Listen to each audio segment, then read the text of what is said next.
Hello everyone, class 9th science में आपका स्वागत है। इस वाले सीरीज़ में हम पूरे साल class 9th science English medium को अच्छे से एक्सप्लेन करेंगे, समझेंगे टॉपिक वाइज टॉपिक। हर एक चैप्टर को टॉपिक के हिसाब से एक्सप्लेन करने की कोशिश करूँगा आपके सामने और इजी वे में समझाने की कोशिश करूँगा। आज का हमारा पहला चैप्टर स्टार्ट करते हैं, जिसका नाम है मैटर इन आवर सराउंडिंग। यानी हमारे आसपास जो मैटर है सराउंडिंग में, उनके बारे में हम डिस्कस करेंगे कि वो क्या क्या चीज़ें देखने को मिलती है। तो चैप्टर का नाम है मैटर इन आवर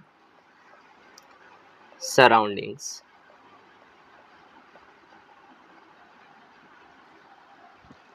ध्यान से देखना, जब हम बात करते हैं मैटर के बारे में तो सबसे पहले इसकी डेफिनेशन देने की बात आती है कि भाई मैटर क्या होता है।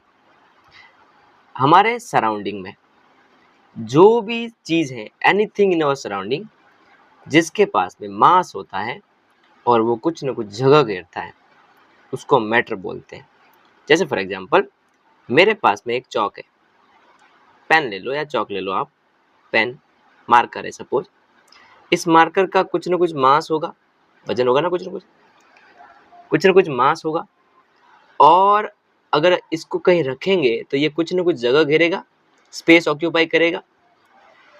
तो anything in our surrounding that have mass and occupy space, जिसके पास में मास होता है और वो जगह घेरता है, स्पेस ऑक्यूपाई करता है, उसको बोला जाता है मैटर। तो कैसे लिखूंगा मैं?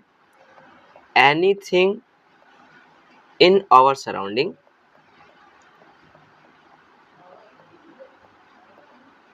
दैट हैव मास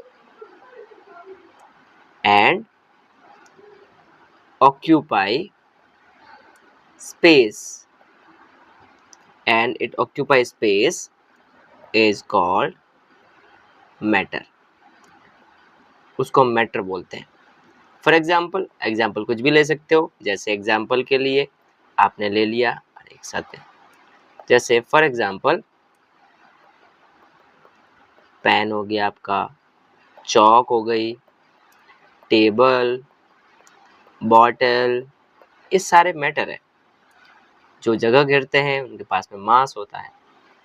अच्छा, स्पेस ऑक्यूपाई करने का मतलब ये है कि उसके पास में कुछ न कुछ वॉल्यूम होगा, मतलब या तो सिलेंडर शेप का हो या किसी भी शेप का हो सकता है, उसके पास में कुछ कुछ वॉल्यूम होगा। ठीक, तो ये थी मैटर की डेफिनेशन कि anything in our surrounding that have mass and occupy space, ये स्पेस घेरता है, इट इज कॉल्ड मैटर। अगर मैं आपसे कहूँ कि फ्रेंडशिप, लव, यानी जो इमोशंस होते हैं, क्या मैं इसको मैटर की कैटेगरी में डालूंगा? इमोशंस को मैं इमोशंस को मैटर की कैटेगरी में नहीं डालूंगा, यानी ये मैटर नहीं है।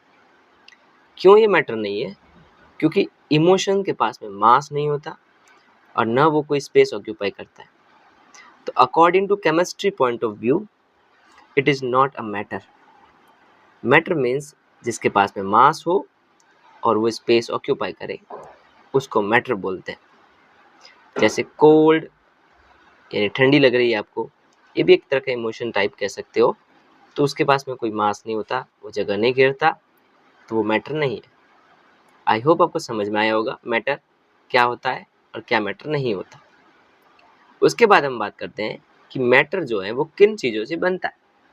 तो ध्यान से सुनना, अगर मेरे पास में ये एक इस टाइप से एक गोला है, एक मतलब बॉल है सपोज, या कुछ भी ऐसे मटेरियल मान लो, एक ऑब्जेक्ट है, तो ये पता है ये ऑब्जेक्ट एक छोटे छोटे पार्टिकल से मिलकर बना होता है।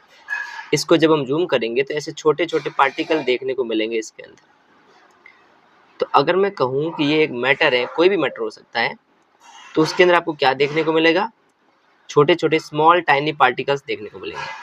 तो if this is a matter, अगर ये मैटर है, कुछ ना कुछ एनीथिंग इन द सराउंडिंग, तो इसके अंदर ये जो दिख रहे हैं गोल गोल चीज़ें, इनको बोलते हैं हम पार्टिकल्स। तो क्या समझ में आया? मैटर किन से मिलकर बना होता है? मैटर मिलकर बना होता है पार्टिकल से।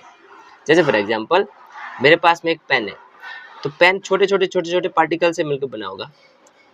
छोटे छोटे पार्टिकल से मिलकर, जूम करेंगे ना इसको तो छोटे छोटे पार्टिकल्स मिलकर बना होगा। यही जाके फिर एटम, इसको हम एटम बोलने लगते हैं, थोड़ा बहुत डिफरेंट आ जाता है, वो हम बात करेंगे बाद में। तो मैटर किससे बना होता है? Small tiny particles. स्मॉल का मतलब भी टाइनी होता है, ठीक है। तो हम क्या लिखेंगे? Matter is made up of small particles, छोटे पार्टिकल से मिलकर बना होता है, ठीक। अगर ये मैटर है तो ये छोटे छोटे पार्टिकल्स हैं इसके अंदर, ये सारे, ठीक है, वेरी गुड।